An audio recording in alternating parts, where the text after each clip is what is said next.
aqui do vídeo. Pô, finalmente tá um calor do cacete. Vamos lá. Estaremos aqui respondendo todas as perguntas, né? Aqui não tem pergunta besta, não tem pergunta ruim, né? Tem pergunta de pessoas que já têm um grau mais avançado e tem pergunta de pessoas que não têm um conhecimento avançado.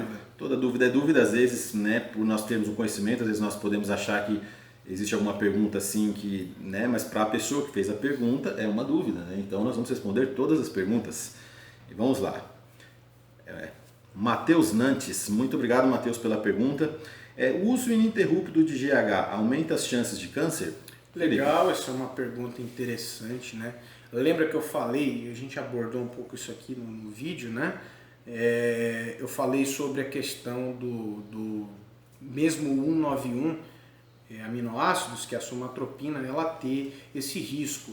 Isso não é unanimidade, tá? Não é. Pode ser que com você não aconteça, não há também uma sustentação de base científica suficiente para dizer que isso daí é 100% dos casos, ou que é 30%, ou que é 25%, não temos uma estimativa e nem se de fato isso se confirma, tá bom? O que existe é uma tese aí, realmente tem uma tese que diz que pode acontecer isso, tá?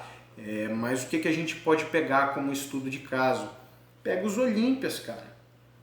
Pega os Olímpias aí, vamos ver quantos morreram de câncer utilizando as doses cavalares que eles utilizam, dezenas de whey por dia. Desde os anos 80, né? Exatamente. Temos uma série, cara, quer fazer você mesmo o seu estudo de caso? Estude sobre a vida. Tem um livro ótimo que eu tenho, é o livro a Bíblia do Fisiculturismo, se eu não me engano, eu tenho aqui, né? E tem uma lista dos principais atletas. Esses não, cara, são atletas mais atuais. Tem, eu acho que o Brent Warren, Kenny Priest, se eu não me engano, depois eu te mostro lá.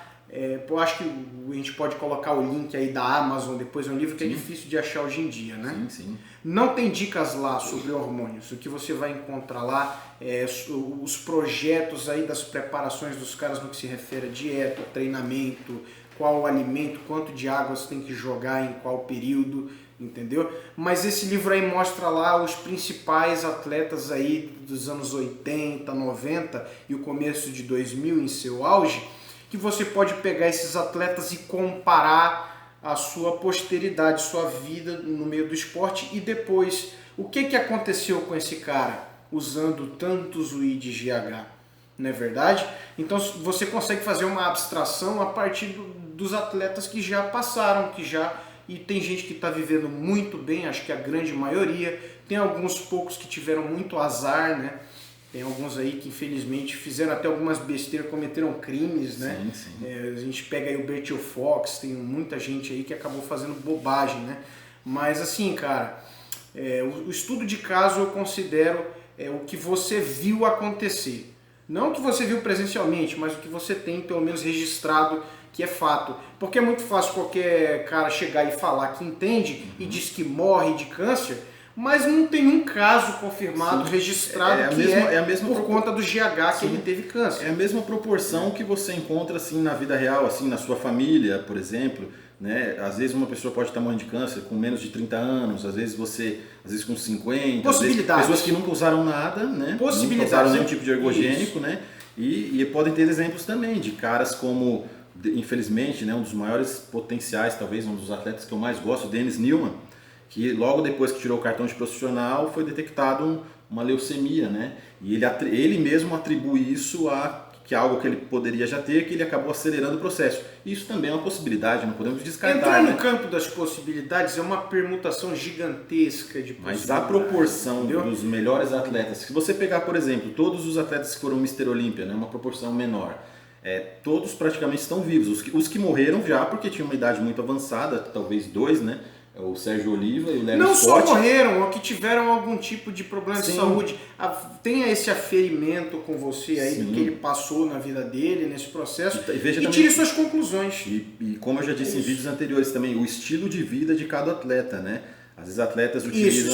Isso influencia muito, como eu já falei na série Os Maiores Segredos do Fisiculturismo. O estilo de vida, pela nossa observação, nós conseguimos ver que a longevidade do esporte está muito relacionada ao estilo de vida, né? Esses atletas que tiveram muitos problemas, às vezes você pode conhecer até algum, você estudando ali, você numa intimidade maior com ele, você vendo que a vida dele às vezes foi um pouco, ele teve algumas escolhas que não condiziam às vezes com a prática do fisiculturismo, né? É que na verdade o fisiculturismo, eu gosto até de ressaltar isso, o fisiculturismo ele é o esporte ali, tá? Sim, sim. O que eu faço da minha vida depois, eu vou ser menos fisiculturista se eu for pra balada, não. Só que aí é que tá, você não vai estar apresentando o seu melhor resultado ou você vai estar prejudicando ainda mais a sua saúde, porque você já põe a sua saúde em jeopardia, em risco, a partir do momento que você faz essas manobras arriscadas que os atletas já fazem.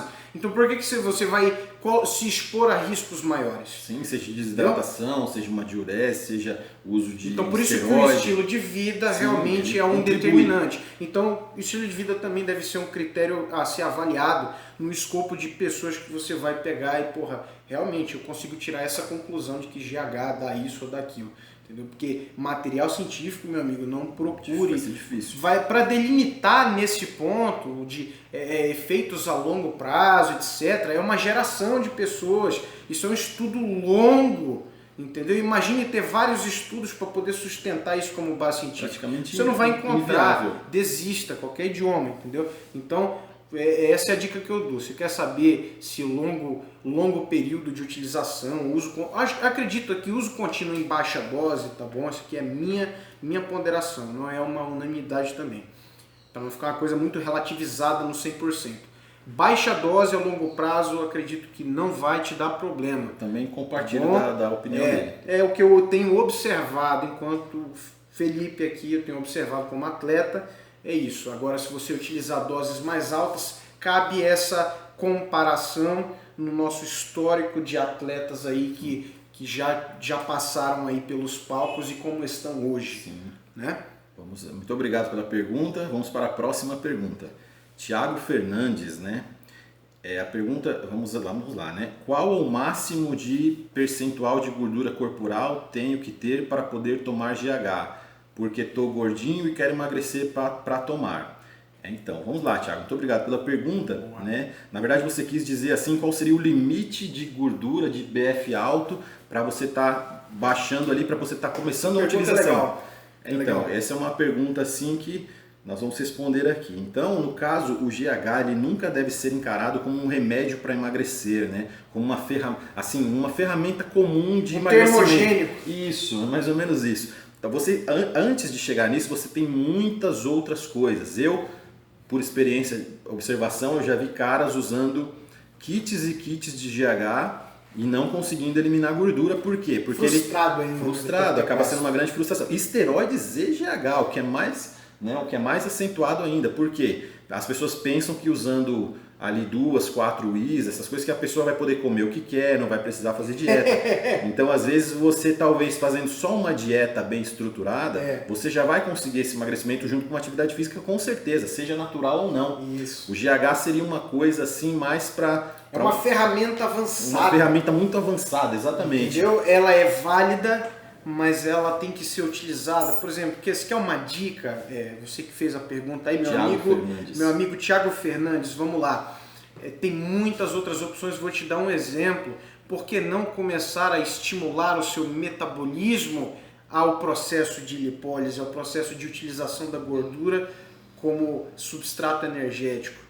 Existem, eu não vou citar aqui o nome dos remédios, né, das coisas, porque eu acho que ficaria uma coisa muito apologética, eu não quero fazer apologia de nada aqui, tá? Eu não vou prescrever nada, mas converse com seus preparadores ou amigos, né, ou em fóruns que você tiver. Existem muitas coisas que você pode utilizar para acelerar o seu metabolismo ou criar algum tipo de ambiente metabólico mais dinâmico, de forma que ele consuma mais o seu substrato de gordura corporal para poder utilizar como energia. É assim que você vai conseguir. Então, outra dica. Depois que você fizer isso, tá? Se um dia você quiser usar GH, use o GH com um percentual de gordura aí bem mais baixo. Não vou falar número aqui, mas visualmente mais baixo, de forma que você consiga dizer para si mesmo: olha, agora eu consigo talhar os detalhes. Sim.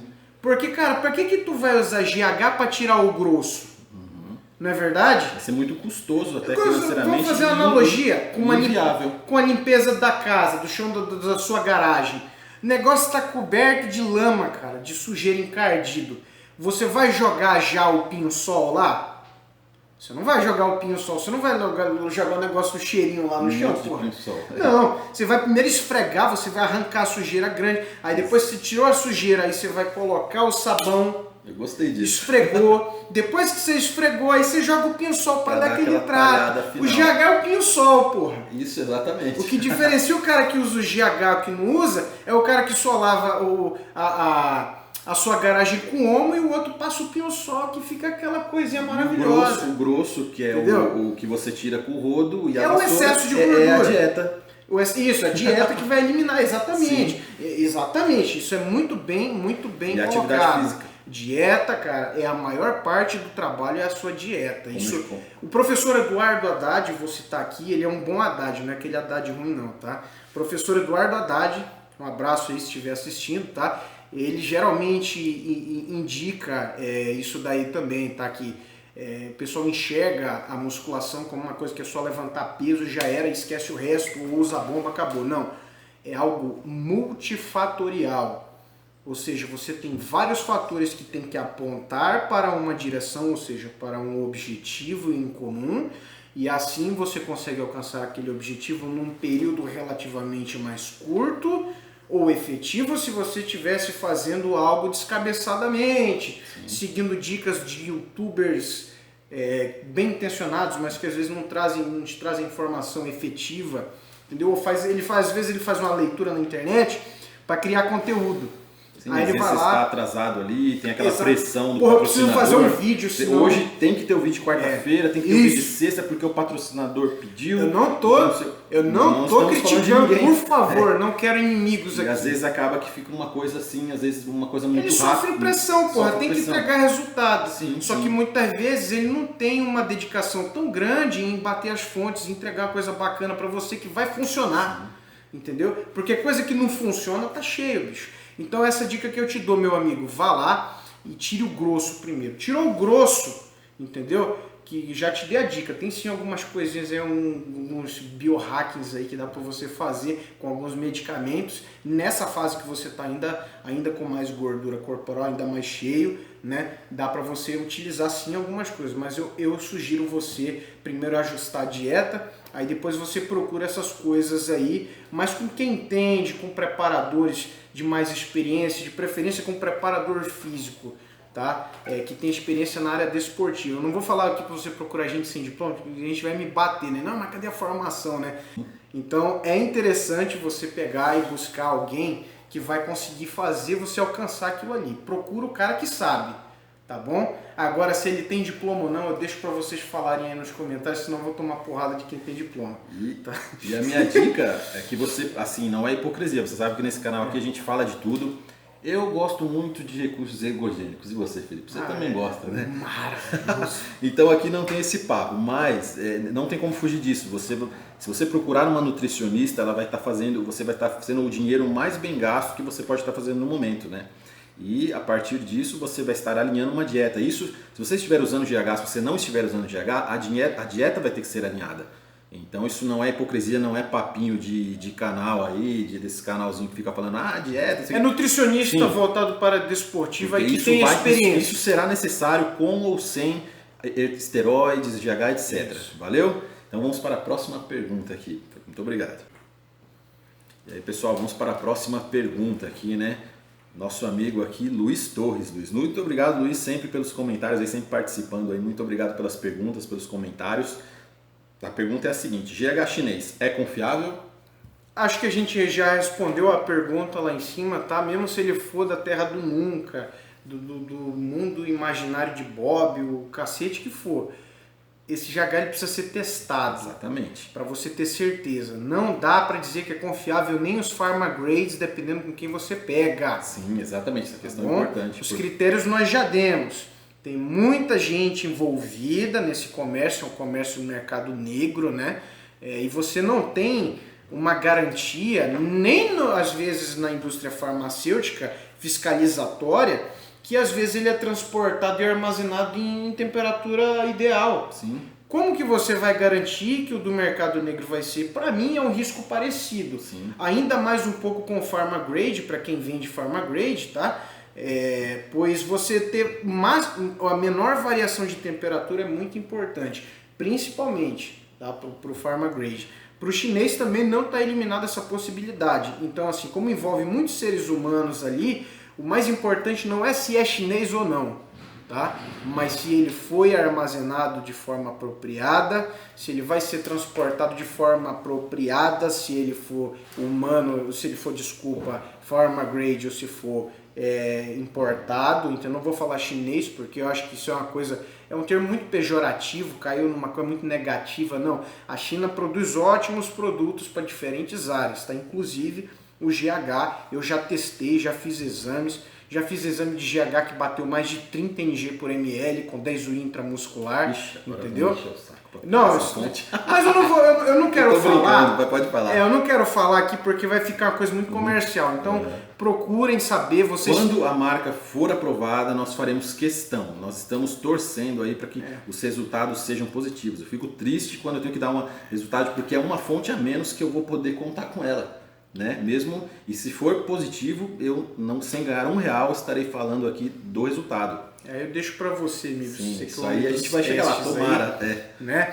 Então, mas é isso, testa, cara. Testa que às vezes você vai utilizar, você está comprando um aí que sem o I dele vai te custar R$1.800 e tem um outro ótimo que também é da China e que o cara revende para você a R$900, R$800.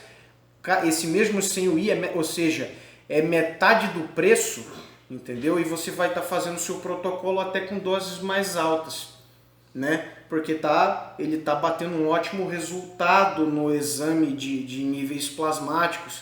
Então por que você vai gastar o dobro do preço numa coisa só porque é de farmácia? Sim. Né? Quem tiver grana para fazer isso e tiver o contato correto, que faça. Mas como a gente está no Brasil, que é uma realidade extremamente restritiva para esse esporte, e principalmente para a utilização de hormônio de crescimento, eu indico a vocês a testarem, racha com um amigo, racha com os 4 amigos, que é para diminuir o máximo, para pulverizar o valor de uma caixa.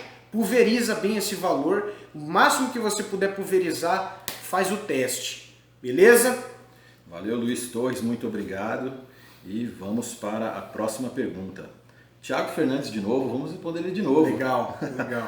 Qual é o valor de um ciclo de GH e quantos ciclos é necessário para ter um shape bom? Boa pergunta. A gente ia deixar para falar disso no próximo vídeo, mas acho que dá para responder pelo menos para você ter uma ideia. Depois a gente vai fazer um vídeo mais detalhado sobre isso. Eu não vou falar quanto custa aqui assim exatamente, mas podemos dar uma ideia, né? Que eu vou dizer. Vamos dar aqui uma ideia para você calcular. Digamos que você encontre aí um GH a R$1.000, né, cada 100 UI, e você vai usar 4 UI por dia, né? Tá com a calculadora aí, Miss? 120 UIs por dia.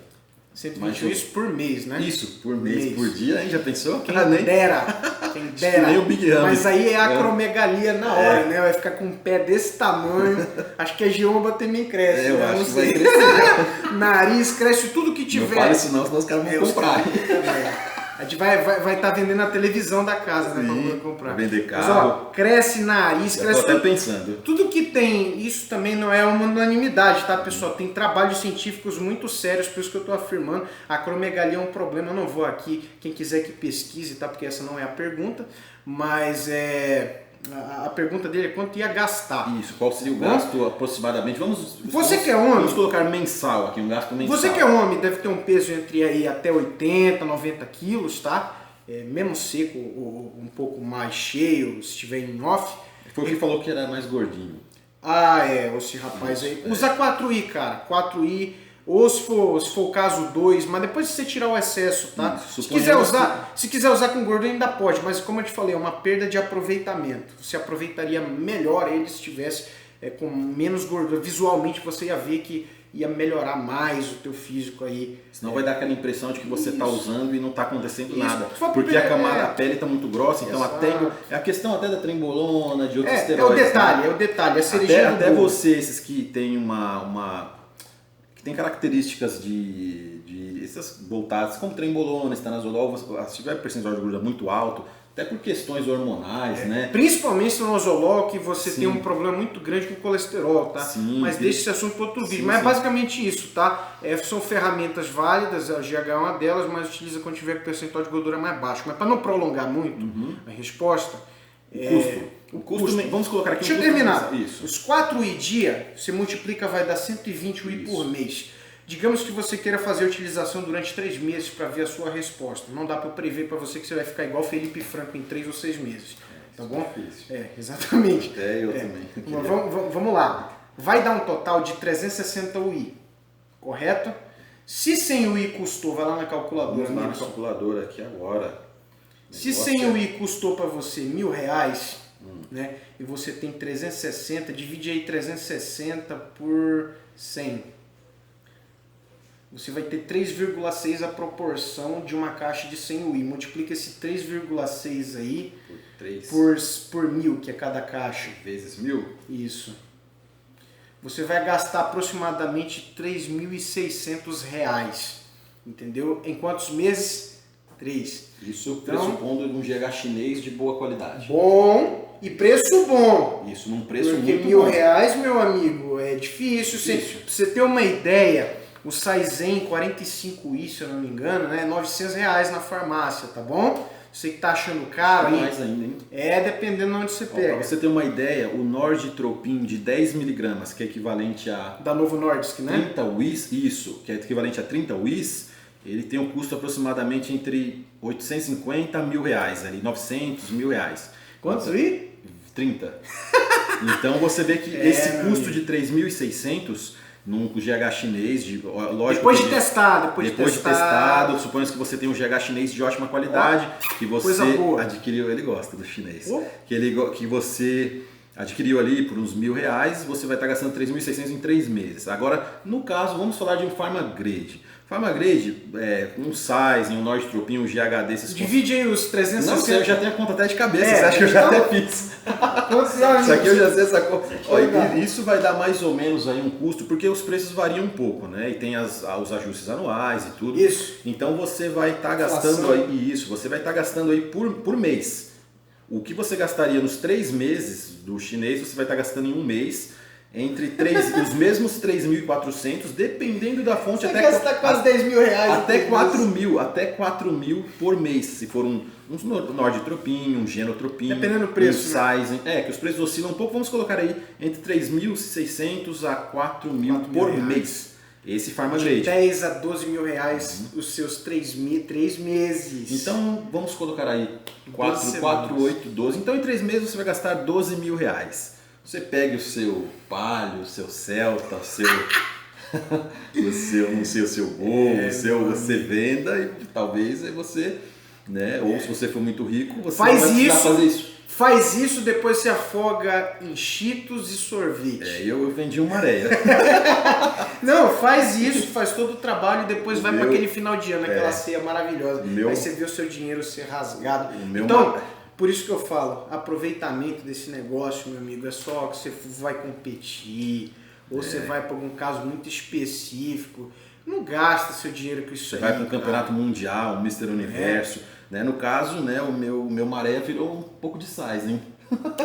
E eu acho que mas eu acho que eu fiz um bom negócio, eu acho que eu estou tendo menos prejuízo. Porra, tem gente aí que faz isso daí e compra uns que não dá nada no exame, né? Aí apesar que a competição eu perdi, eu não fui nem pra final. Puta, bicho. Porra, mas você foi pro Sul-Americano, cara. Eu nunca fui pro Sul-Americano, mas não fui nem pra final. Mas tudo bem, no outro ano eu melhorei. Então vamos lá. E quantos ciclos é necessário para ter um shape bom? O pessoal, ciclos, né? As pessoas elas atribuem essa ideia do ciclo como se fosse algo muito parecido com o ciclo de testosterona, com o ciclo de nandrolona, como se fosse uma coisa ali que...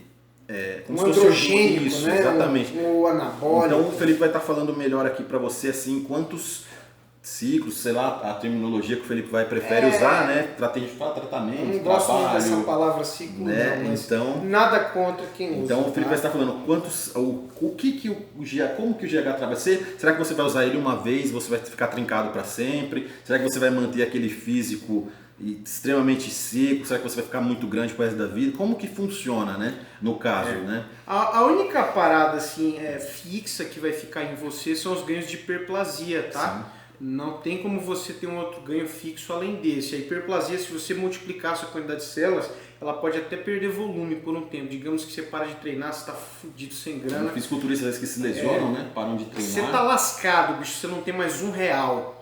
Entendeu? E, porra, não posso mais nem pagar a academia. Mas você já chegou a usar 12 UI por dia de GH durante 3 anos. Sim. E você teve uma hiperplasia, pô, aquilo não se perde. Tá lá. Entendeu? A menos que você arranca na faca. Tá lá suas células multiplicadas ali, entendeu? Você tinha um fecho ali com X, aquilo ali vai para X vezes 2, X vezes 3. Entendeu? Aquele fecho de músculo aí que tinha aquela quantidade de músculo e tecido, aquilo ali vai se multiplicar aquelas células musculares. Então isso você não perde. Agora, se você pegar, vender o seu maré para fazer um ciclo, para você ficar definido, né, o ciclo aí, para ficar definido, né, você vai perder isso aí se você não fizer uma manutenção com dieta, né, com uma nova estratégia para você manter, porque você perde aquela qualidade, cara. Até com os próprios esteroides, assim, dependendo do... É difícil, seja com esteroide, seja com GH, seja natural, um percentual muito baixo de gordura, ele vai muito contra a biologia, né? O corpo ele não foi feito. O corpo humano não foi feito para ganhar músculo. E não foi feito para ter um percentual absurdamente baixo de gordura. Por quê? Né? Ele necessita de reservas. O corpo foi feito para sobrevivência. Então, isso que a gente está fazendo, que a gente faz diariamente, é um biohacking. Você está hackeando o seu corpo. Isso, por um período, para situações determinadas. Um campeonato. Isso. Sei lá, quem treina para outras finalidades, às vezes para uma viagem, para um cruzeiro, para uma festa. É um físico temporário, né? No verão, né? Aquele físico extremamente seco, extremamente drenado, aquilo é temporário. Você está indo contra a natureza do seu Você sustentar esse físico a longo prazo não é saudável, né?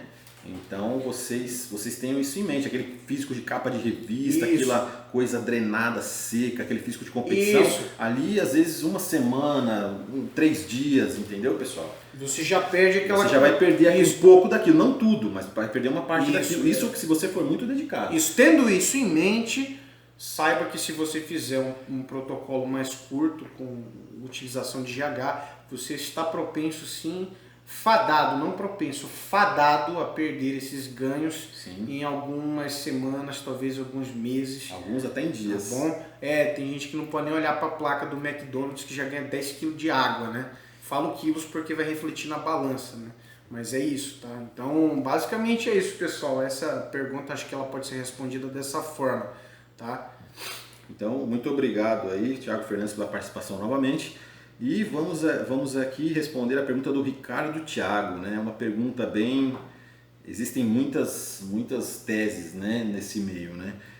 Qual o melhor horário para tomar GH em off-season e em cutting, né? Qual o melhor horário para tomar GH em uma dieta de ganho de massa magra e qual o melhor horário para tomar uma dieta de definição muscular? O Felipe vai dar a visão dele e depois eu posso estar complementando com a minha visão. Vamos lá, tem muita gente que dá importância, porque você tem várias vertentes disso aí, como não tem trabalho para dizer o que é certo e o que é errado com unanimidade no meio acadêmico, né? Então os preparadores eles vão criando suas concepções, alguns médicos voltados para essa área também, né? Você tem aí o Dr. Fábio Labás, tem vários, né? Alguns acreditam, não vou citar nomes de quem faz isso, quem acredita, tem alguns que acreditam que você não deve suprimir os picos de produção pulsátil do seu GH natural, tá bom? Tem uns que dizem que você não pode, por exemplo, administrar depois das 17. Das 17 em diante você estaria suprimindo escalarmente até o horário do sono um pico que ele é ascendente de produção pulsátil do seu GH endógeno. Então isso prejudicaria um potencial de GH, ou seja, você teria mais janelas de picos de GH, porque quando você injeta, você vai ter um pico. Sim. Né? De 1 a 3 horas o seu pico já sobe, depois ele cai em descendência. Aí você vai necessitar de um outro. Ou seja, essa montanha-russa teria vários picos aqui que formariam uma linearidade para que você tenha uma regularidade na secreção. Secreção não, porque a secreção é só o endógeno, mas você teria janelas de oportunidade para o GH. entendeu? E você poderia aproveitá-lo. Essa é uma das vertentes. Tem outros que não, fala que é de 12 em 12 horas, tem outra que fala que você tem que administrar, aí pode ser uma vez, outra que fala que é 2 vezes, né? Uma que fala que você tem que manter à noite, porque à noite, com mais o pico endógeno, você teria ainda uma escalada maior junto com o exógeno. Então, assim, isso também é muito controverso, tá? Você tem diversas vertentes. Eu, particularmente, estou respeitando, eu já fiz o uso da manhã e noite. Hoje eu estou respeitando, estou utilizando 8 UI por dia, 4, tá? Já faz aí, eu acho que 1 mês e meio que eu estou seguindo sem furar esse protocolo, de utilizar ele até as 17, a segunda aplicação, para não impactar essa produção pulsátil do sono.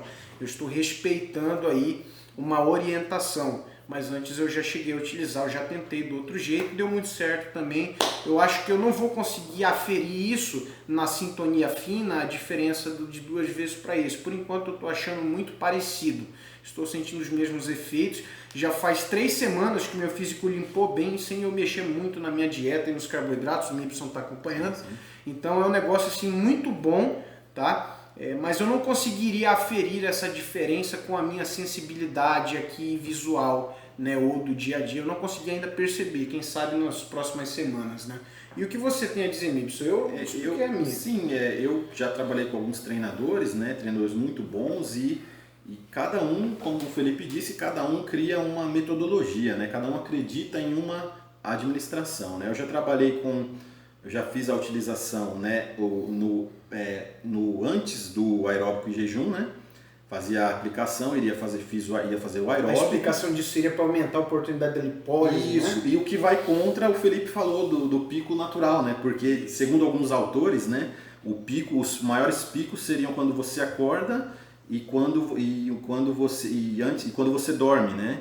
Então, contrariando um pouco alguns autores que defendem isso, eu fazia isso em jejum pela manhã, talvez para dar eu acredito que a ideia do treinador era dar um turbo, né, naquela lipólise, e eu acabei tendo um grau de definição extremamente elevado. Funcionou bem para você? Funcionou muito bem, com doses baixas, 4 Is, assim, né, um GH, né, bom. Então, eu tive essa. E já tive também um treinador que ele me passou, né, um abraço, Grilo. Então já tive um treinador que ele defendia o uso antes. Ele sempre está nos campeonatos do Aurélio, né? Grande atleta. Cara é bom. Cara é muito firmeza. Então aí ele já defendia o uso antes de dormir, né? Sempre isso. Então, contrariando também essa teoria dos pulsos naturais, né? De não suprimir o pulso, diferentemente do dele. Então você vê que. E também tive excelente resultado. Esse ano, inclusive, nessa preparação, agradeço ele, fui campeão brasileiro, campeão paulista, saí da fila, né? Outro comercial, outro merchan pros caras. Parei de ser Mr. Vice. Essa série tá cheia de merchan agora. Então, isso de graça, hein? Olha aí. De graça. Espero o retorno. Sim. Então vocês veem que... E também já fiz trabalhos com algumas... existem também teses que defendem o uso no final da tarde, que é onde você tem uma baixa do seu GH natural. Eu acho meio complicado falar em horários, porque... Cada pessoa acorda de uma hora, vai dormir em outra, então acho meio complicado. Existe uma coisa que chama o Zucaro bate muito nessa tecla também, que é o ciclo circadiano. Exatamente, né? Você deve observar o ciclo circadiano, o período circadiano. Seria diferente de um cara, às vezes, que trabalha à noite de segurança e dorme de dia. Isso. O que é o... Eu vou falar pro cara, então você vai ter que fazer isso à tarde, você vai fazer isso à noite. O que é o ciclo circadiano? Ele ele significa horários específicos que o seu corpo está... predisposto, ou estaria mais indicado, mais saudável você dormir em certo horário, respeitar aqueles horários. Depois procurem a respeito, que vocês vão ver mais detalhadamente. Seriam horários mais específicos para você dormir, para você acordar, entendeu? Para você ter a sua rotina. Até isso tem até uma relação com o ciclo lunar, tá bom?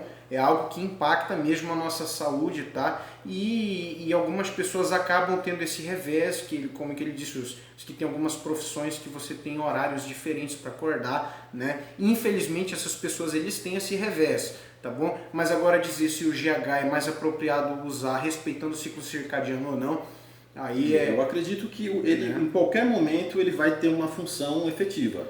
Não sei se mais, se menos, mas sim, pré-conta, para mim seria a mesma coisa. Eu particularmente... Não tenho muitas assim, porque eu já fiz várias coisas diferentes e deu certo, né? Por isso que eu mesmo ia responder agora, porque eu tentei as duas possibilidades, pelo menos duas eu tentei, uma que respeita e outra que não necessariamente. Então, você que fez a pergunta aí, meu amigo, o Thiago, né? Deixa eu dar uma olhadinha aqui, Veio, pra eu não errar. Isso. É o Thiago Fernandes, exato. né? Ricardo Thiago, desculpa, meu amigo. Ricardo Thiago, o que eu recomendo a você? Tente assim como nós tentamos, seguimos orientações, eu ainda sigo orientações mesmo sabendo algumas coisas, eu sigo essas orientações dos mais experientes e vou fazendo essa coleção de informação e vejo o que funciona para mim. Exatamente. Porque o que funciona, existe uma coisa chamada individualidade biológica.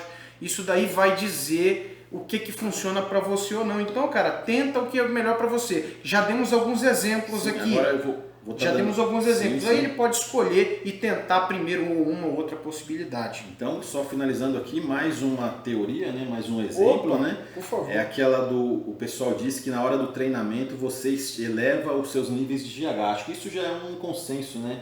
Cientificamente falando, esse tem trabalho defendendo. Já tem o pulso natural, né? Uma unanimidade. Os pulsos naturais no momento do treino. E que após o treino, depois de algum tempo, você tem baixas no nível de GH. Então talvez seria uma boa janela. Eu não diria baixas, mas uma estabilização, isso, né? Isso. A queda do pico, aí ela leva para a estabilização lá de no máximo até 0,9, né? Que é a referência laboratorial. Isso, então você tem talvez alguns atletas utilizam esse artifício aí depois do treino. Já vi alguns fazerem isso também. Então vocês veem que tem vários horários, não tem uma regra fixa, né, Felipe? Passamos algumas ideias. Isso, algumas ideias. Não existe uma verdade absoluta fechada, porque um treinador campeão, um grande campeão, ele pode te passar uma metodologia, outro grande campeão ele vai te passar outra e as duas vão dar certo. Tente e veja o que funciona para você. Eu acho que isso responde a pergunta. E é isso aí, pessoal. Muito obrigado pela pergunta. Então, pessoal, eu já ia agora apresentar a questão do teste, né, que era a final, mas acabou, o nosso amigo aí fez uma pergunta aqui em tempo real, né? Mibson, pode colocar aí encerrando as perguntas a gente passa para o teste, né? Vamos lá, nosso amigo aqui, Marcos Friza. Aí sim, Mib, estou aguardando ansioso pelo vídeo. Se for possível, gostaria de saber qual o melhor horário para usar GH. Além disso, gostaria de saber quanto tempo depois de aplicar o GH eu posso comer. Legal. Muito obrigado, Marcos Friza, aí pela pergunta. Coisa, tem aí? Nossa, tem mais coisa. Tem coisa pra cacete. Vamos lá. Valeu, cavalo. Observação, faço uso de GH, meu médico diz que posso usar no pós-treino e meia hora depois tomar meu shake. Achei estranha essa sugestão dele, por isso tomo de manhã em jejum, apenas uma hora depois eu tomo meu café da manhã. Sim, vamos lá para a pergunta. Marcos, vamos lá. Muito obrigado pela pergunta. Isso, primeira ponderação, siga à risca todas as recomendações do seu preparador, tá bom? Siga. Se não der certo, cobre, tá bom? Porque pode ser que você esteja deixando de absorver uma possibilidade que funcionaria muito bem para você. Então, vamos questionar a experiência do preparador depois que você tentar e não der certo.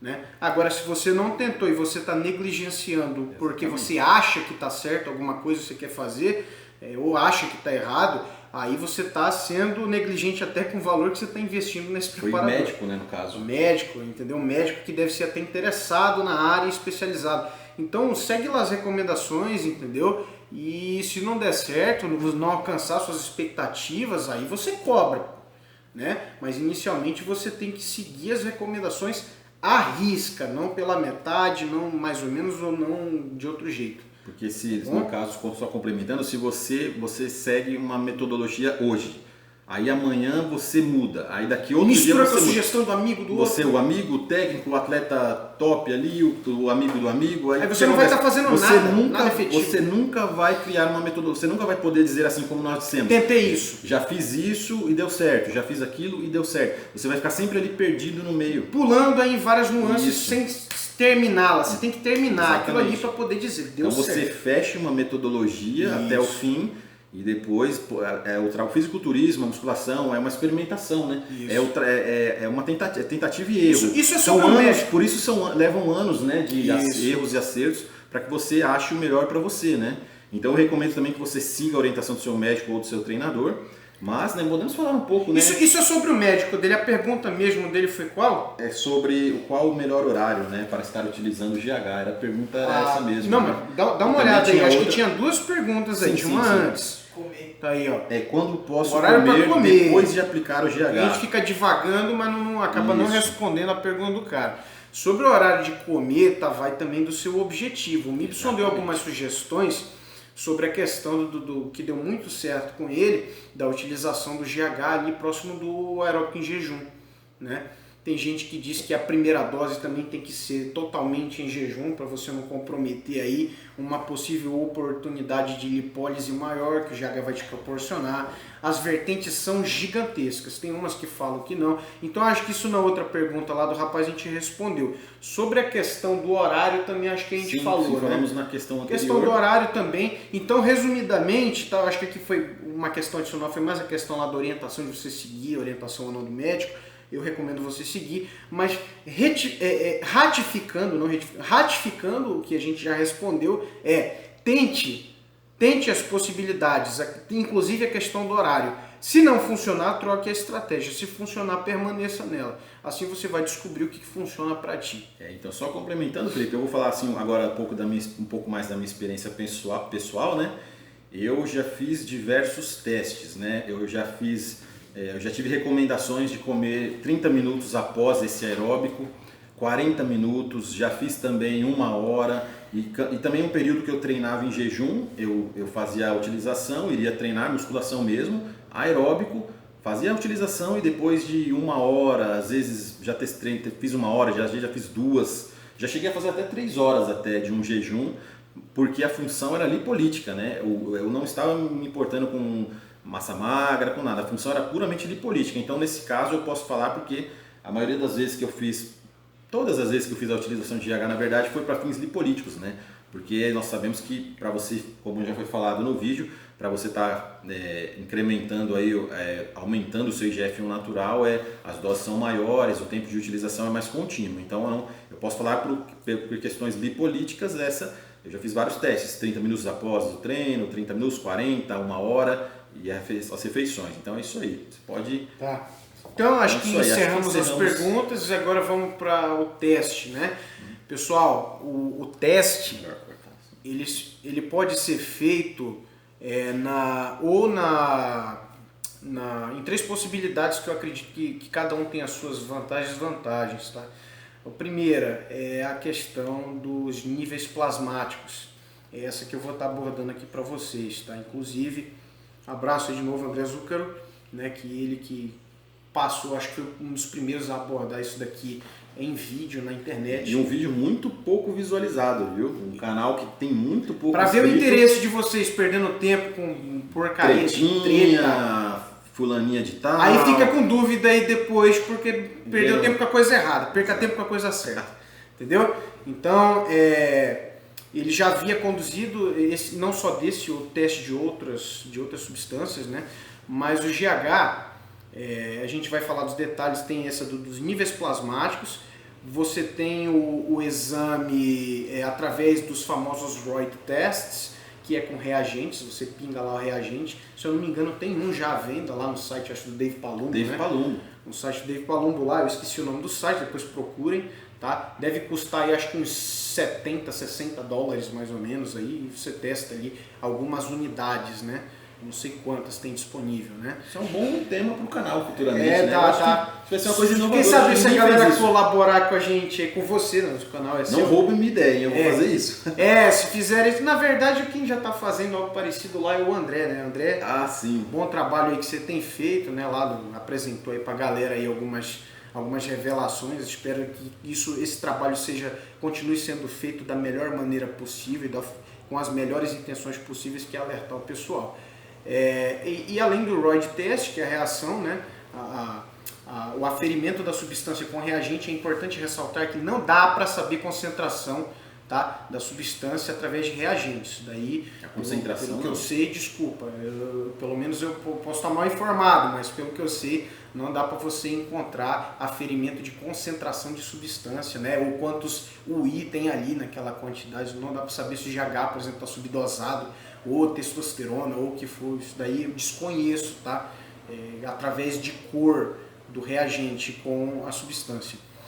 E tem a última, que é a mais precisa de todas, mas também é a mais cara de todas. Estamos falando de muito dinheiro para poder fazer isso, né? É coisa de 5 mil reais ou mais, né? Por teste, que é o laudo laboratorial. É você pegar a substância e dissecá-la ali, entre aspas, né? Saber o que tem ali, né? Seria mais fácil se o vendedor falasse a verdade, né? Seria exato. mais barato um pouco. Quem dera, né, cara? Mas a natureza humana, realmente, você lida com seres humanos, estamos propensos ao erro ou à desonestidade. Então, tem essas 3 maneiras aí, tá? Se você for um cara endinheirado, quer fazer, publica aí o exame, que manda esse teste pra gente, pra todo mundo, publica na internet, são bem comuns que você vai estar fazendo, né? Se eu pudesse, eu faria. Opa, com certeza também, mas infelizmente não tá sobrando. Não sobra nem pra comprar. Nem para nossas coisas, né? Aí tem o outro que é o aferimento por reagente, né? Os ROID tests, né? Que é ótimo também para detectar se tem substância ali. Agora saber quanto tem aí já é outra coisa. E tem também a possibilidade que a gente vai abordar agora, que é os níveis plasmáticos. Pessoal, os níveis plasmáticos de GH, tá? Eu costumo colocar aí uma janela para coleta. Isso daí eu acho que é muito conhecido, já tem muito em fóruns, mas da gringa aqui no Brasil não se fala muito nisso daí, é pouquíssimo abordado. Geralmente quem aborda é porque vinha em algum fórum norte-americano, algum fórum de outro país, né? Um fórum canadense, não sei. Eu sou um ávido leitor do assunto, vou atrás mesmo, tá? Não sou isso, não tenho formação, tá? Mas o que eu consigo indicar para vocês, existe uma janela aí de subida do seu nível quando você faz a aplicação, né, de assimilação desse hormônio do crescimento, que ele ocorre entre 1 a 3 horas, tá bom? 1 a 2 ou 1 a 3 horas aí. Vamos colocar de 1 a 2 para não correr o risco de perder aí parte dessa janela, tá? De escalar. Então você vai pegar, vai fazer a aplicação 1 a 2 horas antes da coleta. Você vai até a clínica, faz a extração do sangue, certifique-se de não passar de 2 horas ou 3 horas no máximo. Se não der 3 horas, mas tente ficar entre 1 a 2 horas, tá bom? E antes de você, só para complementar, antes de você ir até lá, coma algum carboidrato, alguma coisa, coma antes de você ir até a clínica. Aplicou, ou come antes, ou aplica depois, ou vice-versa, mas coma alguma coisa antes ou depois da aplicação, antes de você fazer a coleta do sangue, porque você vai estar sabendo se aquilo que você injetou não é um precursor de hormônio do crescimento. Você tem aí o GHRP6, GHRP2, né? Você tem o CJC com e sem DAC, o CJC 1295. Você tem uma série de precursores de GH que podem te enganar no resultado. Na verdade, quem estaria te enganando é quem te vendeu esse GH, ou enganaram ele na fonte original, na primeira fonte. O cara que comprou, ele vai estar sendo enganado, e o cara que recomprou para poder revender também pode estar sendo enganado. E você vai ser o último a ser enganado da história. Então você pode estar adquirindo um peptídeo precursor de hormônio do crescimento, e não o hormônio do crescimento em si. Então é importante você fazer essa pequena boquinha aí, você come alguma coisa, antes de você extrair aí o sangue, né, e de passar a janela de 1 a 2 horas, no mínimo 1 hora, máximo 2 horas, tá? Porque aí você vai estar, entre aspas, anulando essa ação do peptídeo precursor de hormônio do crescimento. Então você elimina a possibilidade de ser peptídeo e ao mesmo tempo consegue aferir quanto de concentração tem naquela dose de GH. Recomendo vocês fazerem aplicações de 10 UI.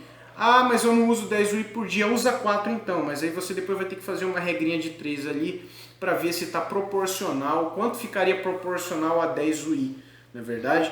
Então sei lá, se você usou 3 UI, bateu 10, bateu entre 8 a 12, putz, maravilhoso, você está com GH legítimo.